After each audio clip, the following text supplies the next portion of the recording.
ഹസ്ബുനല്ലാഹു വനിഅമൽ വക്കീൽ എപ്പോഴും എല്ലാവരും ചൊല്ലണം. ഇവിടെയാണ് മഹാന്മാരൊക്കെ ഉമ്മാനോട് അമ്മിക്കുട്ടി സിറത്തൊക്കെ പറയുന്ന അതാണ് 450 പ്രാവശ്യം ദിവസം രാവിലെയും വൈകിട്ടും ഹസ്ബുനല്ലാഹു വനിഅമൽ വക്കീൽ. പിന്നെ ഇബ്രാഹിം നബി അലൈഹി സ്വലാത്തു വസ്സലാമിനെ അഗ്നികുണ്ടാരത്തിലേക്ക് വലിച്ചെറിഞ്ഞപ്പോ അതിലിരുന്ന സന്ദർഭത്തിൽ അദ്ദേഹം പറഞ്ഞ വാക്ക് അതാണ്, ഖുൽ ഹസ്ബി അല്ലാഹ്, ഹസ്ബി അല്ലാഹ്. നമ്മളത് മുറുകെ പിടിക്കണം. ഏത് സമരത്തിലും 10 മുദ്രാവാക്യം വിളിക്കുമ്പോൾ 5 പ്രാവശ്യം നിങ്ങൾ അല്ലാഹുവേ ഹസ്ബുനല്ലാഹ് ഹസ്ബുനല്ലാഹ്.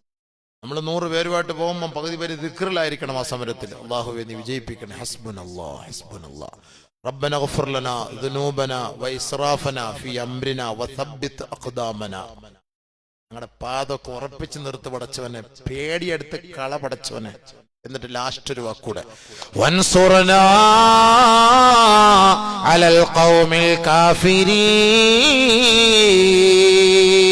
കുഫാറുകൾക്കെതിരെ ഞങ്ങൾക്ക് നീ വിജയം നൽകണേ നാഥാ.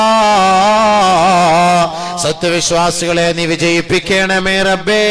മുശ്രിക്കീങ്ങളെ നീ പാടെ പരാജയപ്പെടുത്തണേ അല്ലാ. സത്യത്തിന് നീ വില നൽകണേ അല്ലാ. സത്യം നീ വിജയിപ്പിക്കണേ റബ്ബേ. പാവപ്പെട്ട നമ്മുടെ മുസ്ലിം, ഹിന്ദു, ക്രൈസ്തവ സഹോദരങ്ങൾ, ഏകോദര സഹോദരങ്ങളെ പോലെ കഴിഞ്ഞുകൂടുന്ന നമ്മുടെ മഹത്തായ ഭാരത രാജ്യം. എന്ത് സന്തോഷമാണ് നമുക്കിടയിൽ. ഹിന്ദുക്കളും ക്രിസ്ത്യാനും പെരുന്നാൾ വന്നാൽ നമ്മൾ അങ്ങോട്ട് കൊടുക്കും, അവർക്ക് എന്തെങ്കിലും വിശേഷ ദിവസങ്ങൾ വന്നാൽ ഇങ്ങോട്ടും തരും. അങ്ങോട്ടും ഇങ്ങോട്ടും ഒക്കെ തിന്നും കൊടുത്തും. ഗോപാലന്റെ കടയിൽ പോയി നമ്മൾ ചായ കുടിക്കും, അബൂബക്കറിന്റെ കടയിൽ വന്ന് അവർ ചായ കുടിക്കും, ഏലിയാസിന്റെ കടയിൽ പോയി നമ്മൾ പാല് മേടിക്കും. ഇതെല്ലാം അങ്ങോട്ടും ഇങ്ങോട്ടും ഒക്കെ നമ്മൾ എത്ര സ്നേഹത്തോടു കൂടിയാണ് നമ്മൾ കഴിഞ്ഞുകൂടുന്നത്. ആ ഒരു സാഹോദര്യം, സൗഹാർദ്ദ അന്തരീക്ഷം നമ്മളിൽ നിന്ന് എടുത്തു കളയാനുള്ള കുൽസിത ശ്രമങ്ങളാണ് നടക്കുന്നത്. അതുകൊണ്ട് നമുക്ക് അതിൽ ജയിക്കാൻ ഒരേ ഒരു വഴി അള്ളാഹുലേക്ക് പൂർണ്ണമായിട്ട് മടങ്ങുക. ഇസ്തിഗ്ഫാർ ദുആ, ഇസ്തിഗ്ഫാർ ദുആ.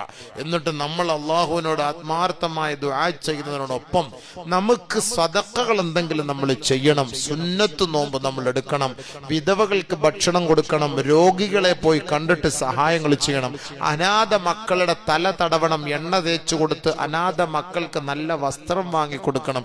ഇതുപോലുള്ള കാര്യങ്ങൾ ചെയ്തതിന് ശേഷം നമ്മളൊരു ദുആ ഇറക്കണം. പടച്ചവനെ നീ സഹായിക്കണേ അല്ലാ, ഇന്നത് വിജയിപ്പിക്കണേ അല്ലാ, ഇന്ന സ്ഥലത്ത് നിന്ന് രക്ഷ നൽകണേ അല്ലാ എന്നുള്ള ദുആ അതിന്റെ കൂട്ടത്തിൽ ചെയ്താൽ ഇൻഷാ അല്ലാ റബ്ബ് നമുക്ക് തീർച്ച വിജയം നൽകും എന്നതിൽ യാതൊരു സംശയവും വേണ്ട. അല്ലാഹു അതിന് തൗഫീഖ് നൽകട്ടെ.